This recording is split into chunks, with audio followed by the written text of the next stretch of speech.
പ്രിയ പ്രേക്ഷകർക്ക് സീരിയൽ ന്യൂസിലേക്ക് സ്വാഗതം. കൂടുതൽ സീരിയൽ ന്യൂസുകൾ അതിവേഗം ലഭിക്കുന്നതിന് ഈ ചാനൽ സബ്സ്ക്രൈബ് ചെയ്യുക. ബെൽ ഐക്കൺ മറക്കാതെ ക്ലിക്ക് ചെയ്യുക.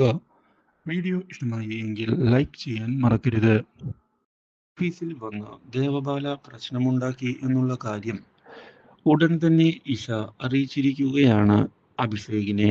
ഇതോടെ ഇഷ, നീ ധൈര്യമായിരിക്കെ, അവൾക്ക് ഭ്രാന്താണ് എന്നുള്ള കാര്യം നിനക്കും അറിയാമല്ലോ. അതുകൊണ്ട് തന്നെ കാര്യങ്ങൾ നമുക്ക് സ്വസ്ഥമായി ആലോചിച്ചു വേണം മുന്നോട്ട് നീക്കുന്നതിനായി. തൽക്കാലത്തേക്ക് ഞാൻ പല്ലവിയുടെ കാര്യത്തിൽ ഒരു തീരുമാനമുണ്ടാക്കട്ടെ, അതിന് ശേഷമാകാം അവളുടെ കാര്യം എന്ന് പറഞ്ഞ് ഫോൺ കട്ട് ചെയ്തിരിക്കുകയാണ്. ഇതേ തുടർന്ന് അഭിഷേക് തിരികെ വീട്ടിലെത്തുന്നു. അവിടെ വെച്ച് ദേവബാലയെ ചെന്ന് കാണുകയാണ് അഭിഷേക്. ഡീ, നീ എന്തിനാടി എൻ്റെ ഓഫീസിലേക്ക് പോയത്? ഇതോടെ ദേവബാല, ഞാൻ പോകും. എൻ്റെ ഭർത്താവ് ജോലി ചെയ്യുന്ന സ്ഥലത്തേക്ക് പോകാൻ എനിക്ക് ആരുടെയും പെർമിഷൻ വേണ്ട. നിനക്ക് ആരുടെയും പെർമിഷൻ വേണ്ട എന്നുള്ളത് സത്യം തന്നെയാണ്. പക്ഷേ നീ എന്തിനാണ് എൻ്റെ ജോലി കളയാൻ ശ്രമിക്കുന്നത്? എനിക്കത് മനസ്സിലായില്ല. നിങ്ങൾക്ക് അവിടെ ജോലി ചെയ്യേണ്ട ആവശ്യമില്ല, അതുകൊണ്ട് തന്നെയാണ്. പിന്നെ ഞാൻ അവിടെ ജോലി ചെയ്യാതെ ശമ്പളം എനിക്ക് ആര് തരും? നിങ്ങൾക്ക് വേറെ ജോലി കണ്ടെത്താമല്ലോ. നിങ്ങൾ അവിടെ ജോലി ചെയ്യുന്നത് എനിക്കിഷ്ടമല്ല.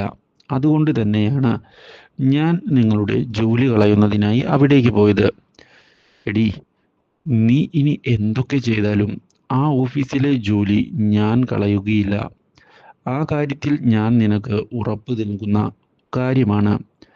അത് ഇനി എന്തൊക്കെ സംഭവിച്ചാലും അങ്ങനെ തന്നെ ആയിരിക്കും. പിന്നെ ജോലി കളയുന്നതിന് വേണ്ടി നീ എന്തൊക്കെ ചെയ്താലും അതൊന്നും നടക്കില്ല. ഞാൻ അവിടേക്ക് പോവുക തന്നെ ചെയ്യും. യാതൊരു മാറ്റവുമില്ല എൻ്റെ ആ തീരുമാനത്തിൽ. നിനക്ക് ആ കാര്യം മനസ്സിലായോ? ഞാൻ എന്തായാലും എൻ്റെ തീരുമാനത്തിൽ ഉറച്ചു നിന്നുകൊണ്ട് മുന്നിലേക്ക് പോവുക തന്നെ ചെയ്യും എന്ന് പറയുന്ന അഭിഷേക്, നീ എൻ്റെ ജോലി കളയുന്നതിന് വേണ്ടി എന്തൊക്കെ വേണമെങ്കിലും ചെയ്തോ. പക്ഷേ ഞാൻ ഇനി ഇങ്ങോട്ട് തിരിച്ച് വരില്ല എന്നുള്ള കാര്യവും ഉറപ്പ് തന്നെയാണ്. നിന്റെ ജീവിതത്തിൽ ഒരിക്കലും എന്നെ കാണാൻ പോലും സാധിക്കുകയില്ല. ഇതോടെ ദേവബാലയ്ക്ക് വാശി കയറിയിരിക്കുകയാണ്. ഇതിനിടയിൽ ദേവരാജൻ അവിടേക്ക് കടന്നു വരുന്നു.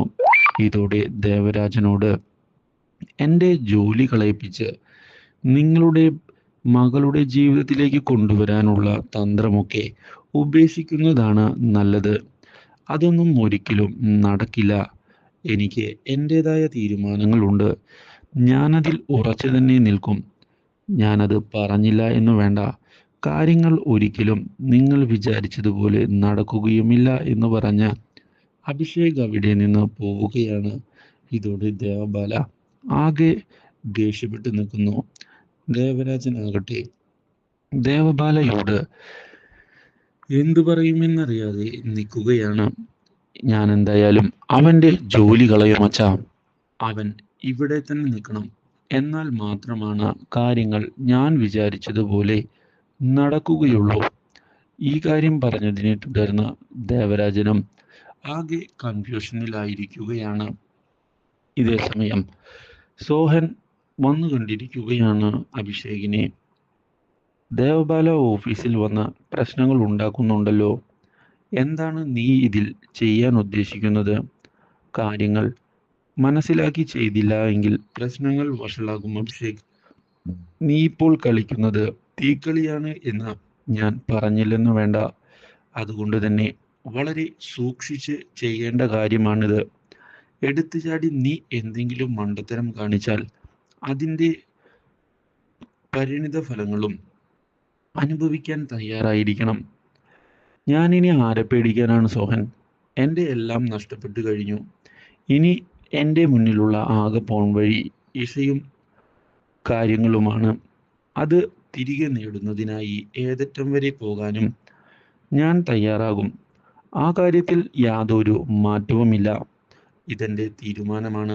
ആ തീരുമാനത്തിൽ ഞാൻ ഉറച്ച് നിൽക്കുകയും ചെയ്യുന്നു. ഇതേ സമയം നീനയും അമ്മയും പുതിയ നീക്കങ്ങൾ ആരംഭിച്ചിരിക്കുകയാണ്. എങ്ങനെയെങ്കിലും ഉടൻ തന്നെ കാര്യം നടത്തിയേ തീരൂ.